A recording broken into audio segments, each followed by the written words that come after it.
Alhamdulillahilladzi arsala rasulahu bil huda waddinil haqq liyudhhirahu 'alad dini kullihi walau karihal kafirun.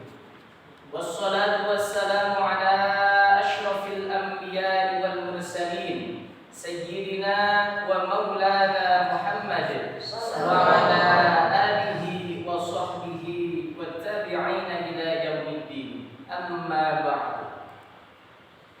Subhanaka la ilma lana illa ma 'allamtana innaka antal alimul hakim. Faqala Allah ta'ala fil Qur'anil Karim wa huwa asdaqul qailin. A'udzu billahi minasy syaithanir rajim. Bismillahirrahmanirrahim. Wa ma arsalnaka illa rahmatan lil alamin. Wa qala an-nabiy sallallahu alaihi wasallam innama bu'ithtu liutammima makarimal akhlaq.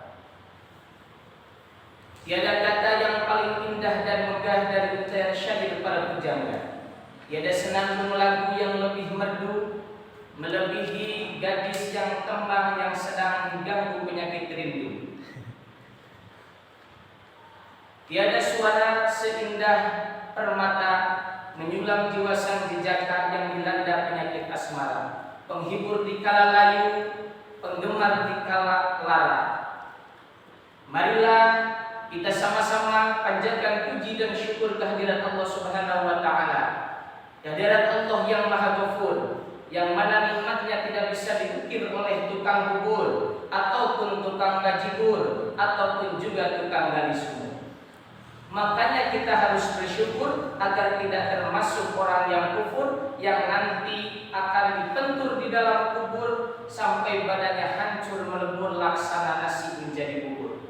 Salawat dan salam yang selamanya tercurah limpahkan kepada pendekar Islam yang mulia, pendobrak kebatilan, pemusnah kebiadaban, yang menghancurkan kekufuran diganti dengan pertahanan dan keimanan, yang memisahkan mana yang hak dan mana yang batil, mana yang haram dan mana yang halal, mana teh kotak dan mana alkohol, mana meja perjudian dan mana meja pengajian, yakni Habib tertinggi anti korupsi, jaksa termulia anti durhaka, Habibana wa Nabiyana wa Maulana Muhammad sallallahu alaihi wasallam. Kepada keluarganya, para sahabatnya, dan sampai kepada kita semua selaku umatnya. Mudah-mudahan kelak yaumul qiyamah mendapatkan syafaatnya. Amin ya Allah ya rabbal alamin. Hadirin rahimakumullah. Marilah kita telaah dan telusuri historis kelahiran Nabi besar Muhammad sallallahu alaihi wasallam di sebuah tempat yang geografis negara tersebut tandus dan gersang,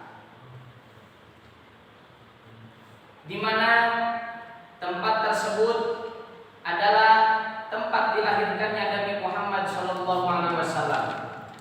Pun demikian, pada zaman kurang lebih 570 tahun dari diangkatnya Nabi Isa alaihi salam oleh Allah Subhanahu wa taala, umat manusia di seluruh jagat raya ada pada kerusakan dari segala hal. Apakah rusak keamanannya? Apakah rusak ekonominya? Terlebih-lebih rusak dekadensi moral dan agamanya. Sampai-sampai pada waktu itu disebut zaman jahiliyah.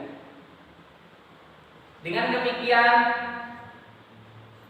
pada zaman itu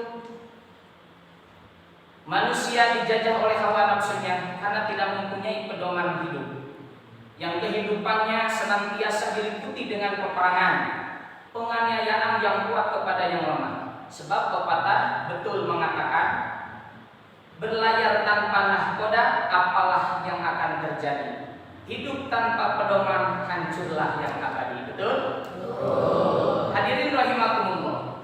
Perlu diketahui bahwasanya bagaimana setiap kekacauan yang merajalela dan memuncak, di mana jeritan atau tangisan hati kaum-kaum yang lemah, jeritan hati kaum-kaum yang lemah yang sudah tidak dihiraukan oleh para penguasa atau golongan yang kuat, biasanya Allah akan mengutus salah seorang makhluk menjauhkan kezaliman, menegakkan keadilan dan kebenaran. Maka Allah pun mengutus Nabi Muhammad SAW sebagai Nabi akhir zaman untuk menjadikan rahmat bagi seluruh alam. Sebagaimana firman Allah dalam Al-Quran,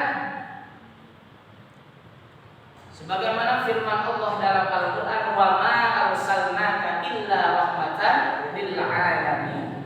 Dan tidaklah semata-mata kami mengutus Muhammad kecuali untuk menjadikan rahmat bagi seluruh alam.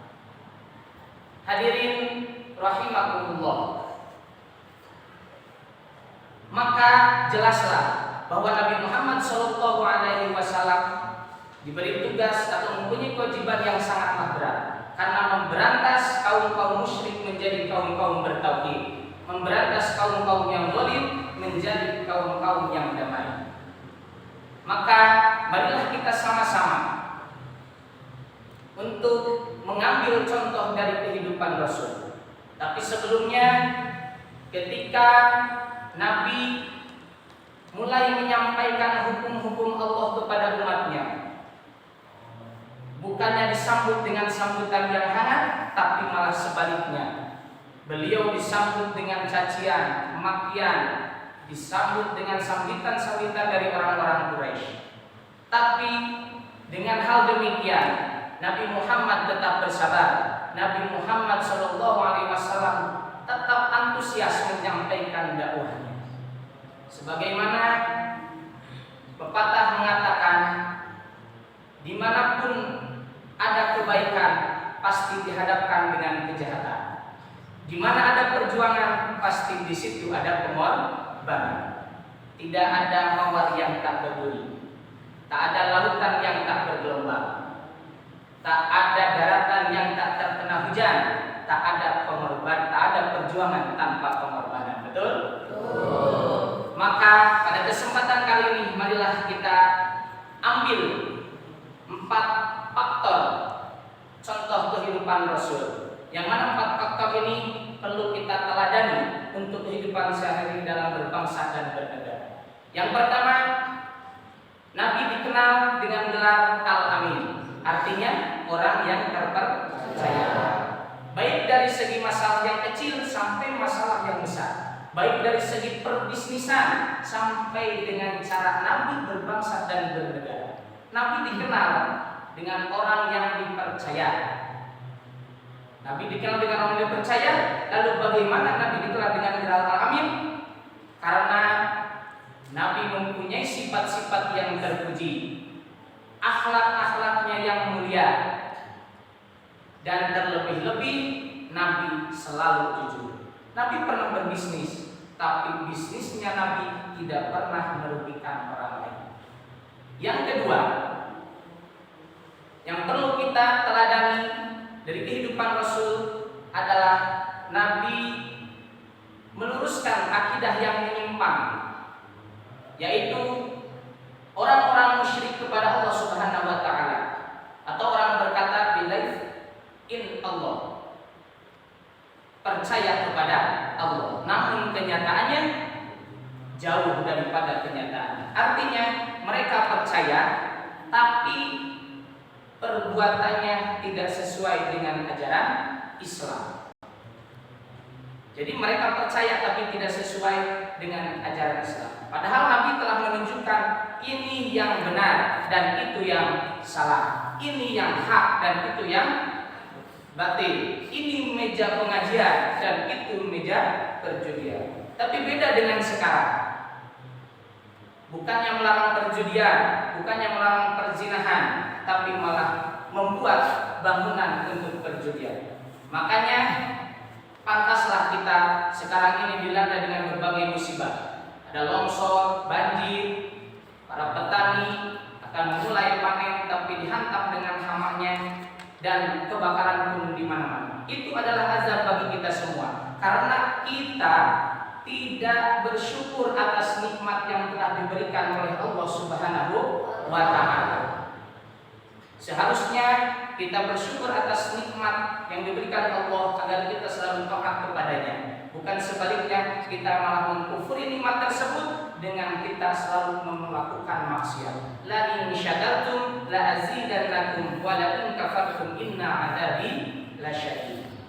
Hadirin rahimakumullah. Yang ketiga yang patut kita teladani adalah Nabi selalu bermusyawarah dalam masalah yang dihadapinya. Sebagaimana firman Allah, wasyawirhum fil amri. Nabi tidak pernah main hakim sendiri walaupun Nabi berkuasa. Tetapi Nabi selalu bermusyawarah.